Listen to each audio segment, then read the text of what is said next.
I wonder, if you could go on a city break, where would you go? Would it be Paris after they showcased themselves to the world at the recent Olympics?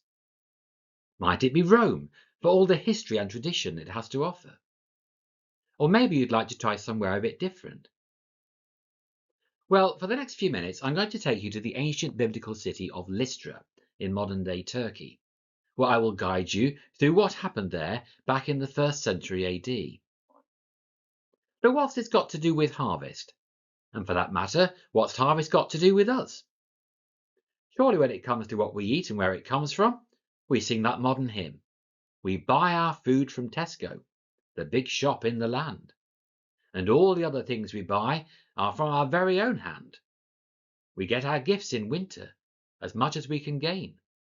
It's just a shame the prices can never stay the same. But I would add a note of caution with the chorus. All good gifts around us are found on Tesco's shelves. But don't forget the Lord your God before you feed yourselves. So as we embark on our brief tour of Lystra, here's 3 things I'd like you to take away from our short city break to Turkey. Turn from worthless things to the living God.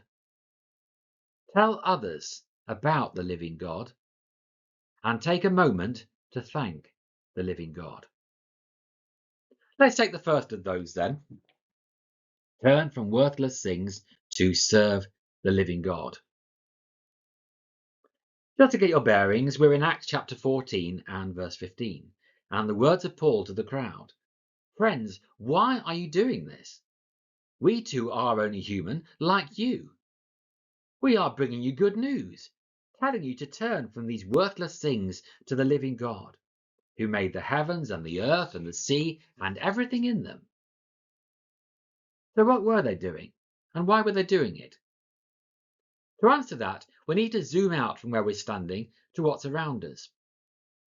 When Paul came to Lystra, he came across a man who had never walked. It says from verse 8 of Acts 14, in Lystra there sat a man who was lame. He had been that way from birth and had never walked. He listened to Paul as he was speaking. Paul looked directly at him, saw that he had faith to be healed, and called out, "Stand up on your feet."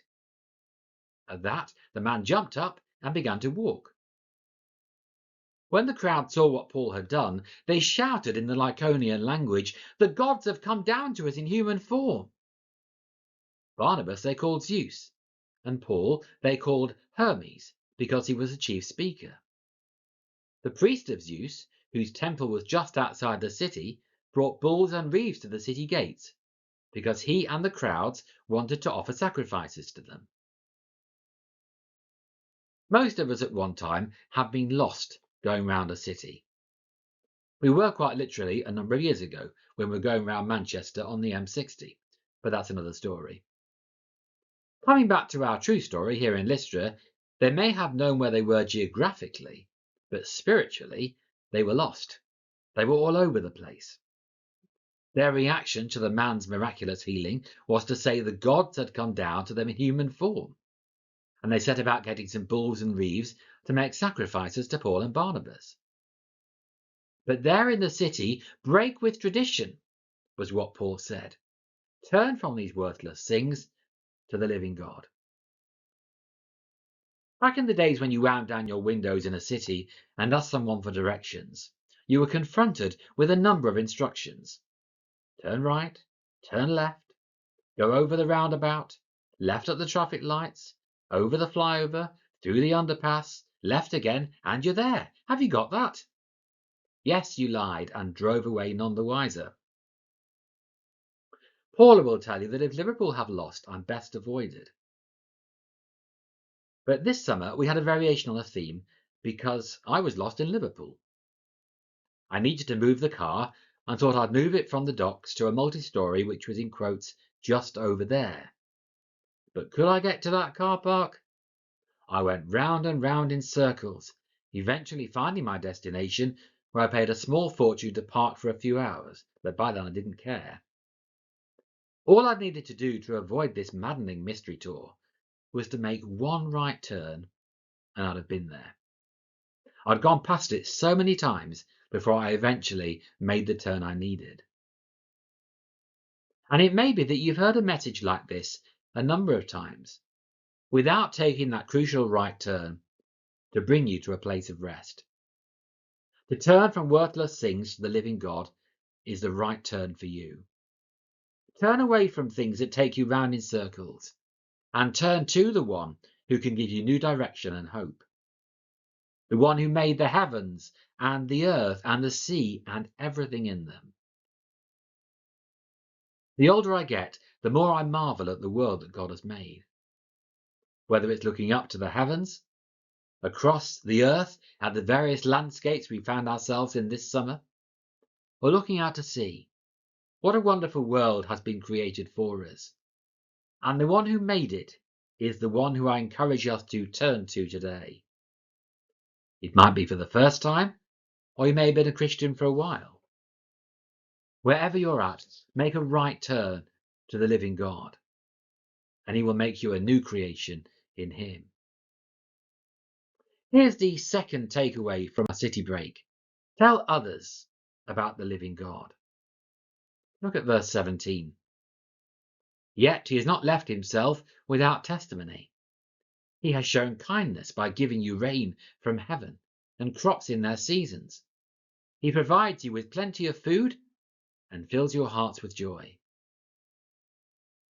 Being brought up in Christian circles, testimony was one of those buzzwords that everyone used. The telling of your story to others about what God's done for you.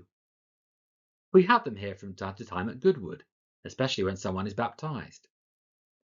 Here Paul speaks of God's testimony, what he's done for us, rain, crops and plenty of food. And once again, as we come round to harvest time, we've had all of the above in abundance. He sent the rain in winter, and the spring and the summer too. Didn't stop until the end of June. But once again, despite all the rain, we've had crops to harvest, and we've been provided with plenty of food.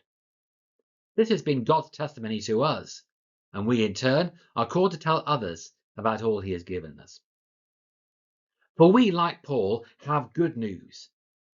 In a world where the news is bad so often, we have good news to bring, and the great way of delivering it is through our own testimony. If the living God has saved you, it's time to tell someone else. If someone has shown kindness to you, it's a very natural thing to talk about it. Paul told the city dwellers of Lystra that God had shown kindness to them, and he has shown it to each one of us too. As Paul himself said in one of his letters, but when the kindness and love of God our Saviour appeared, he saved us, not because of righteous things we have done, but because of his mercy. If this is your testimony, I challenge you to share it with someone else this week. I'll try and do the same, and next week we'll come back and talk about it. To use the words of the song we've just sung, tell how God has provided for you in your life, and how he's given you what you've needed. He's given you homes and friends and fun, and how even more than all these things, he's given you his son. Now that's a testimony. You don't need to go to Bible college or use lots of religious words. Just tell someone what God's done for you. So, on our city break thus far, we've had two takeaways. Turn from worthless things to the living God, and tell others about the living God. Thirdly and finally, take a moment to thank the living God. Paul told the Lystrans he fills your hearts with joy. What has God done for you recently that he has filled your heart with joy? If there's something that gives me more joy than fish and chips, it's fish and chips by the sea.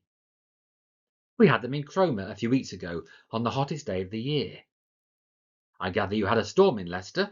Well, we had fish and chips, and they were very nice too, as were the prices. So we went for the mini fish and chips. But when they arrived, there was nothing mini about them. My heart was filled with joy as I tucked into them and looked out of the window at 5 bins saying North Norfolk District Council.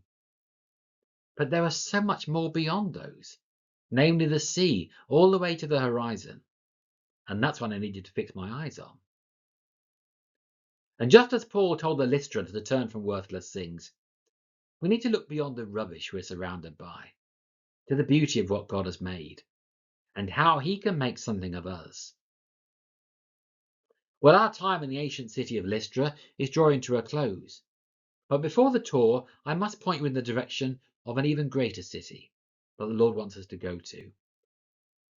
If you go to the last 2 chapters in the ultimate guidebook, the Bible, you will see a beautiful description of the heavenly city. It's all there in Revelation 21 and 22. But a book that speaks of a harvest ends with a city, and it's one the Lord is inviting each one of us to. It has streets of gold, gates of pearl, and none of the bad things that have plagued some of our cities this summer. What would fill my heart with joy is to know that someone listening to this books their place in that city, one they'll never have to leave, by giving their life to Jesus Christ. All it takes is one right turn. Turn from the rubbish around you and within you to the living God. Tell others what he has done for you, and take a moment to thank the Lord for it all. This tour guide doesn't take tips, but he's got one to finish with. If you ask him, you will see he'll give you all you need. It's one thing to say turn from worthless things, tell others, and take a moment to thank the Lord. But as Paul said, we're only human, and none of these things will come naturally. But if we ask the Lord of the harvest for help with these things, he will put us on course for the heavenly city, and will be there to meet us when we arrive. May this be our hope for us all. Amen.